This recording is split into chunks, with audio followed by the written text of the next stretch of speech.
Boulder, Colorado is home to many wonderful things. Just 30 miles north of Denver, the capital of Colorado, you will find a marvelous town with world-class amenities. There is an astonishing variety of food, wonderful lodging, a vast range of activities, diverse people, and one-of-a-kind geography. But if you travel 21 miles up Boulder Canyon, you will find yourself at Eldora Mountain Resort, the best local ski area for anyone and everyone on the Front Range of the Colorado Rockies. I like Eldora because it has a great community of local skiers and some great terrain, only 30 minutes away from Boulder. What I like most about Eldora is how close it is, and I can take the bus up on my own. People get to know it and love it. It's just a local ski area. In the late 1950s, Gaber Shett was exploring the steep forested mountains above Lake Eldora in the Indian Peaks wilderness. He convinced some of his friends to help him purchase the land, and in 1961 he and a group of investors, including his friends George Sweeney, Frank Ashley, and Donald Robertson, formed the Lake Eldora Corporation. In July 1961, LEC approached the Colorado Forest Service and got permission to construct lifts. Lake Eldora Corporation spent $2 million on a base lodge and 2 T-bars before opening the resort in 1963. The new 6-pack chairlift is up at Eldora, is where the main T-bar was, and it was a lot of work to get up that hill. Eldora unfortunately got very little snow for 3 years and couldn't open at all for the winter of 1966. LEC declared bankruptcy and put Eldora up for sale that same year. Tel Erdl quickly bought it for $335,000. The payment was comprised of a $35,000 down payment and $10,000 per year, with a final balloon payment of $100,000 due in 1986. Erdl took over in time for the 1967 season and rapidly installed a snowmaking system, a new chairlift, and lights for night skiing. Skier traffic at Eldora boomed, with collegiate skiers from CU training in the morning and retired professionals enjoying the night skiing. Local companies like Head and Lange tested their products at Eldora. Much of Eldora's revenue came from Texas skiers who stayed in Boulder and wanted the easily accessible intermediate terrain that Eldora had to offer. Well, my connection is that my dad bought the ski area in 1967, and before that I skied there because it's right up the hill from Boulder. Eldora, of course, is the local ski area. In studying the history, one of the people on the board of directors at Eldora was Bob Beatty, who was the best ski coach ever. I mean, he was the United States ski team coach and things like that. And I asked him why he was on the board of directors. He said, well, I'll tell you, it was just a one-way street. I wanted the ski team to have a ski area a half hour up the hill.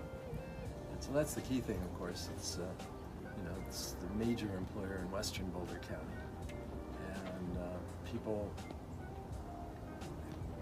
get to know it and love it. It's just a local ski area. In 1968, the Western Slope Gas Company built a natural gas pipeline paralleling the creek at 9,200 feet. This pipeline enabled the construction of Corona Lift in 1970, named for Corona Pass 4 miles to the west. This new lift provided access to the first expert terrain at Eldora. In order to protect the snow from the 50-knot northwest winds scouring Corona Bowl, Eldora had to leave trees across the West Ridge. West Ridge spans 1,370 vertical feet, and it is currently Eldora's first and only double black diamond level terrain. With the construction of the Corona Lift, Eldora was finally able to meet the needs of every level of skier. Eldora started grooming cross-country trails in the mid-1970s. They also opened the official Nordic Center in the mid-1980s. Prior to the Nordic Center, there had only been a small lift check for selling tickets and a small storage container for the rental Nordics fleet. Well, the Nordic Center opened about 15 years after the Alpine in the mid-70s, and it started with just a little lift shack, and then it had a container that the Nordic people would sell tickets out of, and in the early or mid to late 80s, this log building was built. Alpine Eldora and Nordic Eldora are owned by the same company, and so we are connected and we share a parking lot, and so people that come up to Eldora have many options of what they can do.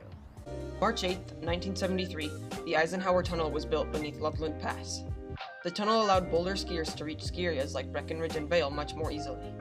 Skier traffic at Eldora dropped from approximately 147,000 skier days to around 99,000 skier days in 1982. Tel Ertl's son, Rhett Ertl, took over management in 1982. He did his best to bring local skiers and families to the resort, but never quite managed to break even. In 1985, the Ertls sold the area to Steve Finkel. Steve Finkel, also known as O.Z. Minkin, had a history of irresponsible activity. He was indicted in Los Angeles for a federal fraud charge, and the Ertls reclaimed the area in foreclosure. Eldora failed to open for the 1986-87 season, and Andy Daly took a lease on Eldora with the option to buy. He invested $250,000 in the area for lodge renovations and lift maintenance. He extended snowmaking to Corona Bowl and reopened the Corona Lift. In 1989, Daly became the manager at Beaver Creek, and in return, Vail Associates bought a substantial share of Daly's management. Vail had big plans for expansion at Eldora, but it was soon clear that Boulder County wasn't interested in supporting the growth. By the spring of 1991, Eldora was back on the market. This time, Bill Killebrew, Chuck Lewis, and Graham Anderson took over management at Eldora. They added a new 3-person lift to the Cannonball lift line, increasing uphill capacity by 150%. In 1997, they installed a quad lift to service the Indian Peaks Trail Complex. They also upgraded Corona to a fixed-grip quad lift in 1998. Utah's Powder Corporation bought Eldora in 2016, and shortly after, Brent Tregaskis took over management. Powder removed the 2 old lifts on the Cannonball lift line and replaced them with a 6-person high-speed detachable lift. They may eventually replace the Corona lift with a similar high-speed lift as well.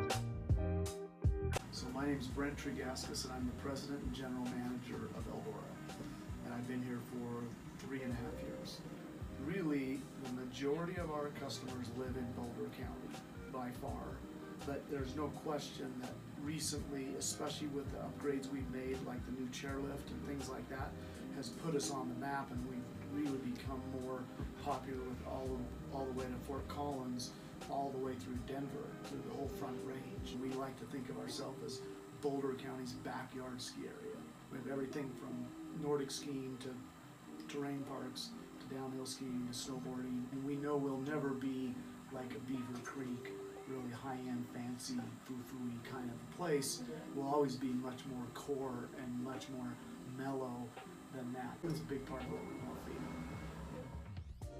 Eldora's had its fair share of challenges over the years. Despite that, it continues to grow and develop just like the community around it. Eldora is a wonderful part of Boulder's culture and lifestyle, and it will hopefully stay that way for many generations to come.